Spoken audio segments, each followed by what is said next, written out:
7 maggio 1976 un fotografo percorre in moto il Friuli, all'indomani del terremoto che il 6 maggio aveva portato morte e distruzione, cambiando la fisionomia di un intero territorio.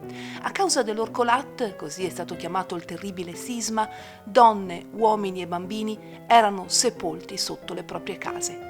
Per la prima volta i 50 scatti realizzati da quel fotografo, Aldo Martinuzzi, sono visibili al pubblico nella mostra Che Matine, organizzata dal Comune di Spilimbergo e il CRAF, Centro di Ricerca e Archiviazione della Fotografia, in collaborazione con la Regione Autonoma Friuli Venezia Giulia e Fondazione Friuli. Allestita nel Palazzo La Loggia di Spilimbergo, l'esposizione è in corso di svolgimento fino al 7 giugno.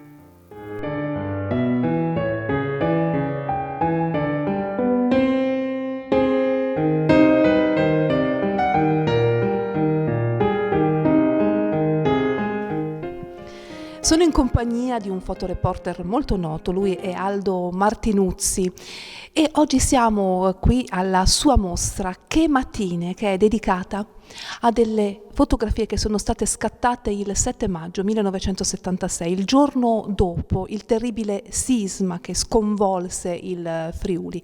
E Aldo Martinuzzi arrivò da Milano proprio qui per cercare i suoi genitori e quindi fece un fotoreportage incredibile, girando per i paesi più colpiti dal sisma. Aldo, quella sera tu dov'eri? Eri a Milano, vero? Ero a Milano dove risiedevo sui Navigli e fra l'altro io l'ho saputo tardi di questa cosa perché non c'era internet, c'era la televisione, la radio, verso le 10, 10 e mezza ho saputo di sta roba. Fra l'altro la mia futura moglie era sui Navigli in bicicletta e alle 9 è caduta dalla bicicletta. E non lo sapevamo, ma probabilmente è stato, anche a Milano è stato sentito il terremoto, capito? Per cui telefono non risponde nessuno, le notizie erano quelle che erano, a luna di notte abbiamo preso la mia moto e siamo venuti qui, capito? Una volta verificato che non c'erano danni dai miei genitori, così anche a Spilimbergo non c'era, sono andato su verso Valeriano e da lì ho fatto tutto il giro in questi paesi che io conoscevo molto bene perché sono stato qui fino a 16 anni, capito? Poi con la moto andavi dappertutto e niente. Insomma, ho fatto un po'. Insomma, è stato, immagino, un momento anche scioccante perché non ti aspettavi probabilmente di trovare quello che davvero è accaduto, quindi distruzione totale di paesi che penso ti abbiano lasciato delle immagini indelebili.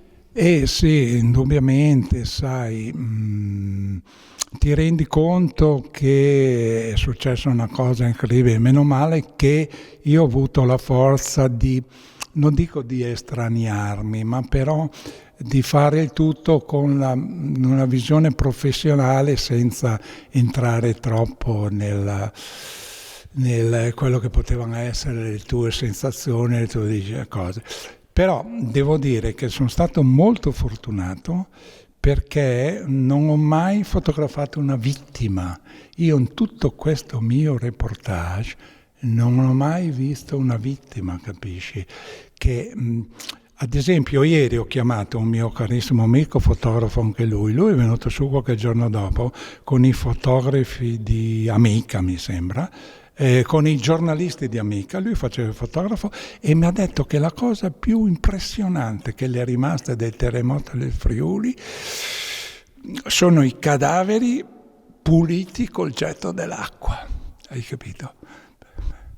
Deve essere una cosa incredibile. Immagini che rimangono per sempre scolpite nella memoria di chi purtroppo ha visto quegli episodi. Quali paesi quindi tu con la tua moto hai potuto vedere quella mattina del 7 maggio?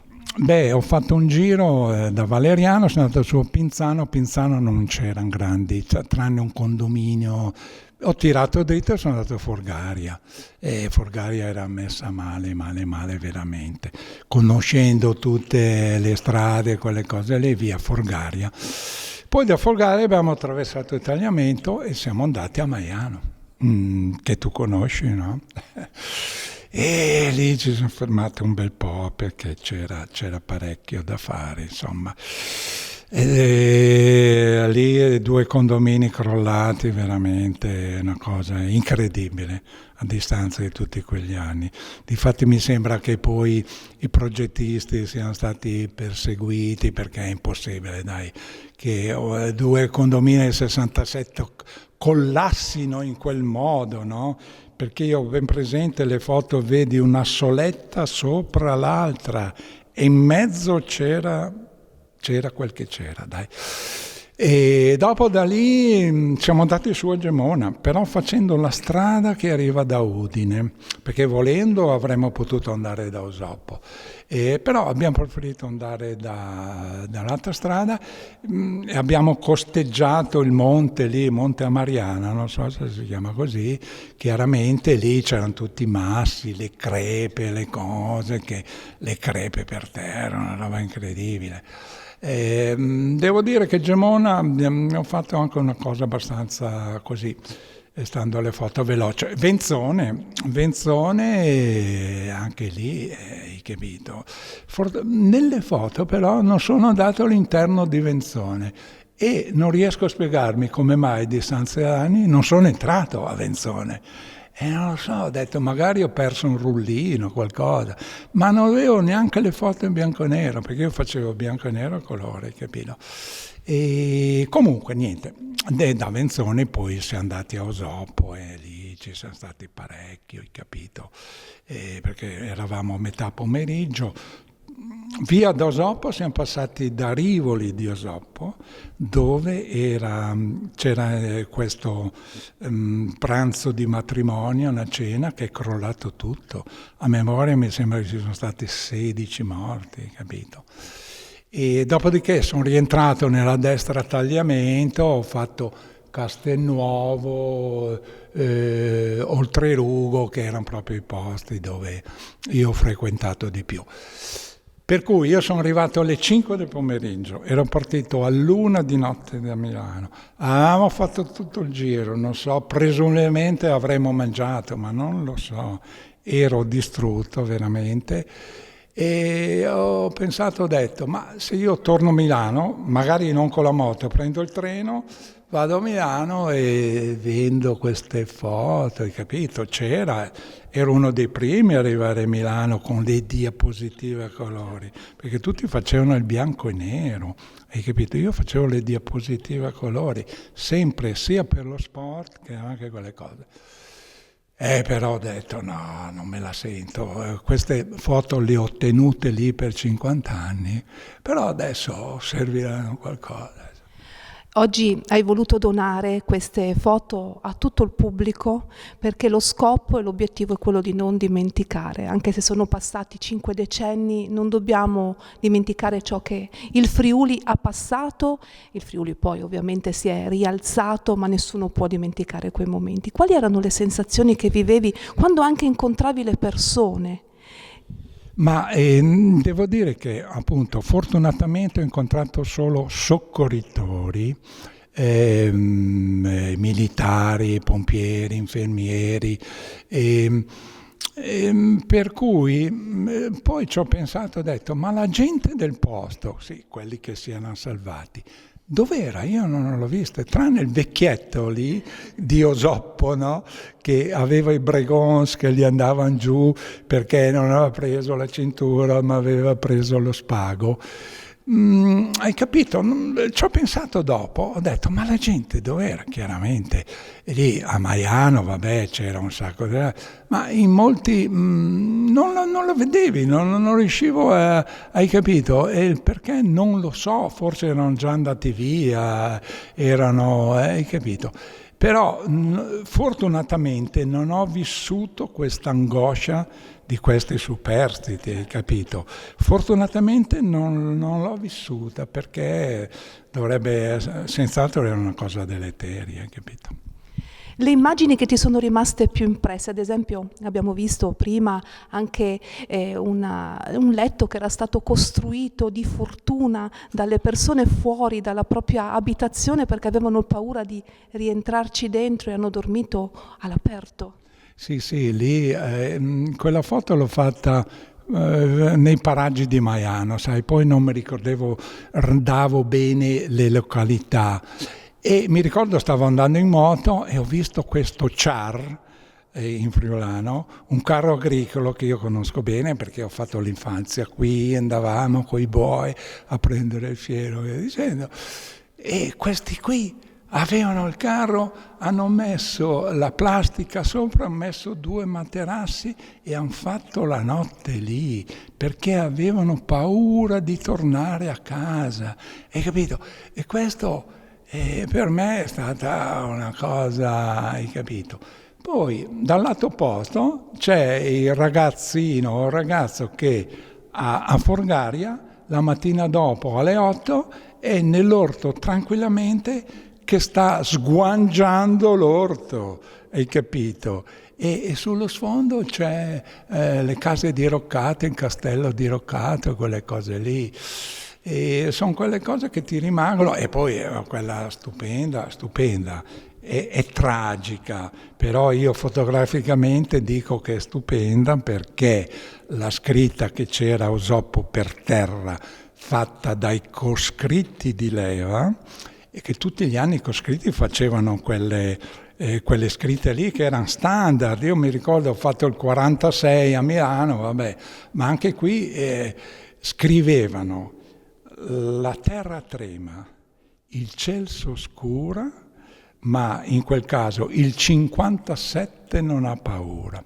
Hai capito? Questo l'ha scritto prima del terremoto e per me è stata una cosa incredibile. Quei poverini, la scrivevano tutti, però in quel momento si è avverata purtroppo, capisci? E queste immagini raccontano molto anche di quello che è il popolo friulano, un popolo comunque resiliente, forte, che ha avuto il coraggio, nonostante la disperazione, di guardare avanti sin da subito, di ricostruire. Certamente, devo dire che io sono stato fortunato di avere trascorso qui la mia infanzia, capito? Fino a 16 anni, e per cui l'imprinting è quello lì che ho ricevuto in quegli anni che dove, vabbè, non sto qui a quello a dire una volta niente, erano tempi diversi, no? C'era un'altra armonia, ma è giusto che fosse così.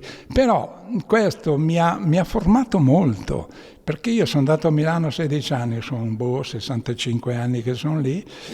Sì, sono milanese d'adozione, ma io sono friulano, tu capisci. Se volevi cercare in furlan e cui che capisce, e che non capisce in Pier Sbarlor. Questa è una mostra che possiamo mostrare a tutti, anche alle nuove generazioni. Se vogliamo concludere questa intervista con un messaggio che tu vorresti dare attraverso le tue fotografie, queste incredibili fotografie ai giovani, raccontando quindi del Friuli, che messaggio vorresti dare? Guarda, mi mette un po' in imbarazzo perché un messaggio vero e proprio non ce l'ho, come quando mi chiedono: tu a cosa consigli a un fotografo per fare il fotografo sportivo? Cioè, sono cambiati tutti i tempi le cose, questa è una cosa un po' diversa. E voglio sperare che queste foto trasmettano qualcosa ai giovani. E sai, non puoi neanche dire che siano di monito, qui non c'è niente, speriamo che non succeda più niente, ma che capiscano che qui in quegli anni è successo qualcosa di particolare, molto positivo. Sì, perché poi il Friuli è rinato ed è il gioiello meraviglioso che tutti quanti possiamo apprezzare. Aldo, fino a quando si può visitare questa rassegna? Ma devo dirti, dico delle cose che magari non si avverano. Questa mostra qui è fino al 7 di giugno, perché dopo ci sono dei vari impegni. Però io questa mostra l'ho anche concepita perché venga vista da tutti gli emigranti o i figli degli emigranti o i nipoti degli immigranti, capisci? Che loro vengono fuori a luglio, agosto, settembre. E allora proprio di stamattina c'era il sindaco di Fagagna, o l'assessore, non mi ricordo, hanno detto che loro da settembre questa mostra sarà a Fagagna. La mostra sarà mia, chiaramente quelli di Fagagna metteranno magari un angolo, qualcosa con le loro foto, perché loro mi hanno rimproverato, ma non sono svenuto fino a Fagagna, vabbè, non sono mica né imbocchiti, no? Hai capito, no? E la stessa cosa forse succederà col sindaco di Séquals, nella magnifica villa di l'Estance, dove c'era il craft, e anche lì probabilmente, per cui sono molto contento che questa cosa non finisca lì, hai capito? E niente, questo mi soddisfa abbastanza, insomma. E allora le immagini di Aldo Martinuzzi continueranno a girare per il Friuli e noi potremo ammirare questi meravigliosi scatti. Grazie Aldo di essere stato con noi. Ok, grazie a voi e a tutti i vostri ospiti, vabbè, quel che è. Ciao, ciao, ciao.